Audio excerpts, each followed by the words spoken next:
എല്ലാവർക്കും നമസ്കാരം. പപ്പായ ഒരു പഴം എന്നതിലുപരി ഒരു സമ്പൂർണ്ണ ഔഷധ കലവറ തന്നെയാണ്. പ്രകൃതിദത്തമായ എൻസൈമുകളാൽ സമ്പന്നമായ പപ്പായ ശരീരത്തിലെ വിഷാംശങ്ങളെ പുറന്തള്ളാൻ സഹായിക്കും.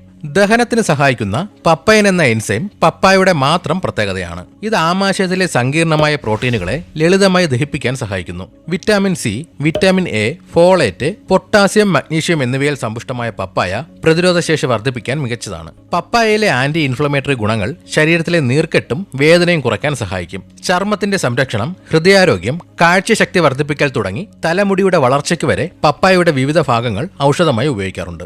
പപ്പായയുടെ ഇലയിലെ നീര് രക്തത്തിലെ പ്ലേറ്റ്ലെറ്റുകളുടെ എണ്ണം വർദ്ധിപ്പിക്കാൻ സഹായിക്കും. പപ്പായ പതിവായി കഴിക്കുന്നത് രക്തത്തിലെ അശുദ്ധികളെ നീക്കം ചെയ്യാൻ സഹായിക്കും. കരളിന്റെ പ്രവർത്തനം മെച്ചപ്പെടുത്താനും വിഷാംശങ്ങൾ നീക്കാനും പപ്പായ വിത്തുകളും കായയും ഫലപ്രദമാണ്. ഗ്യാസ്, അസിഡിറ്റി, വയറുവീർക്കൽ എന്നീ പ്രശ്നങ്ങൾക്ക് പപ്പായ ഒരു പരിഹാരമാണ്. ചർമ്മത്തിലെ മൃതകോശങ്ങളെ നീക്കം ചെയ്യാനും തിളക്കം നൽകാനും പപ്പായയ്ക്ക് കഴിയും. പനിയും മറ്റു പകർച്ചവ്യാധികളും വരാതെ തടയാൻ ഇതിന് സാധിക്കും. മുഖത്തെ പാടുകൾ മാറാൻ പപ്പായയുടെ ഉൾഭാഗം മുഖത്ത് മസാജ് ചെയ്ത് 15 മിനിറ്റിന് ശേഷം തണുത്ത വെള്ളത്തിൽ കഴുകി കളയുക. വയറിലെ വിരശല്യത്തിന് ഉണങ്ങിയ പപ്പായയുടെ വിത്ത് പൊടിച്ച് 1 ഗ്ലാസ് പാലിൽ ചേർത്ത് കുടിക്കുക. പച്ച പപ്പായ ഇടയ്ക്കിടെ ഭക്ഷണത്തിൽ ഉൾപ്പെടുത്തുന്നത് ആർത്തവം ക്രമമാക്കാൻ സഹായിക്കും. കുട്ടികൾക്ക് ദിവസവും പപ്പായ നൽകുന്നത് കണ്ണിന്റെ ആരോഗ്യം മെച്ചപ്പെടുത്തും.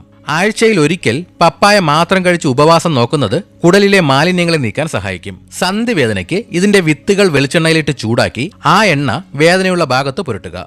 ദിവസവും രാവിലെ പപ്പായ കഴിക്കുന്നത് BP കുറയ്ക്കാൻ സഹായിക്കും. പഴുക്കാത്ത പപ്പായയുടെ നീര് പുരട്ടുന്നത് ചിരങ്ങ്, ചൊറി എന്നിവ മാറാൻ സഹായിക്കും. കരളിന്റെ വീക്കത്തിന് പപ്പായയുടെ വിത്ത് ഉണക്കിപ്പൊടിച്ച് ദിവസവും 1 സ്പൂൺ കഴിക്കുന്നത് നല്ലതാണ്. പപ്പായ പതിവായി കഴിക്കുന്നത് രക്തധമനികളിലെ കൊഴുപ്പ് നീക്കാനും സഹായിക്കും. ഇതിലെ ആന്റി ഓക്സിഡന്റുകൾ ചർമ്മത്തിലെ ചുളിവുകൾ മാറ്റി യുവത്വം നൽകാൻ സഹായിക്കും. ഗർഭിണികൾ പച്ച പപ്പായയോ പകുതി പഴുത്ത പപ്പായയോ കഴിക്കുന്നത് ഒഴിവാക്കണം. വളരെ കൂടുതൽ പഴുത്ത പപ്പായയിൽ ഷുഗറിന്റെ അളവ് കൂടുതലായതിനാൽ പ്രമേഹ രോഗികൾ അളവ് നിയന്ത്രിക്കണം.